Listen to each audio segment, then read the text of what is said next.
Anas radiallahu anhu, a rapporté que le prophète sallallahu alayhi wa sallam a dit Allah a privé du repentir l'innovateur, tout innovateur.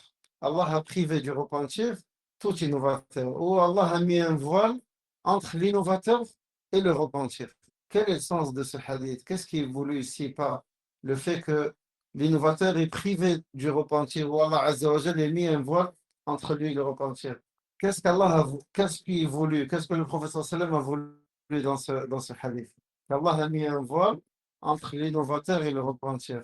Est-ce que l'innovateur, s'il se repent, Allah n'accepte pas son repentir? Hein? Non. S'il se repent, Allah accepte son repentir. Ce qui est voulu, c'est qu'à la base, les innovateurs pensent qu'ils sont sur une guidée meilleure que la tienne. Donc, loin de lui qu'il pense au repentir. Lui, il pense qu'il est sur une vérité, que c'est toi qui es sur le faux.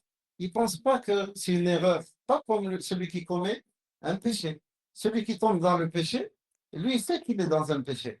Si tu vas le réprimander, lui dire, frère, Allah Azza wa Jal, ce que tu fais, ce n'est pas une bonne chose, c'est un péché, il va te dire, invoque Allah Azza wa Jal pour moi.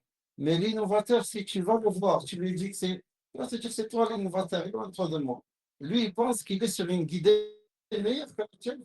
Les sophies qu'on voit tourner autour des tombes, et ceux qui ont des tenues d'arlequin, ils, ils sont là, eux, pour eux, ils sont sur la vérité, même s'il est là. Je ne sais pas quand il se regarde, est-ce qu'il se trouve comme ça dans ses il croit qu'il est sur la vérité, mesquin.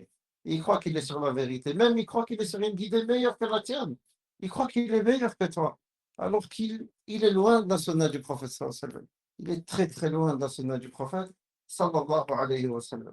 Donc ce qui est voulu dans ce hadith, que Allah Azza wa Jalla a mis un voile entre l'innovateur et le repentir, c'est que l'innovateur, lui, il pense qu'il est sur une guidée meilleure que la tienne. Donc il ne pensera jamais au repentir, sauf si Allah lui accorde ce bienfait.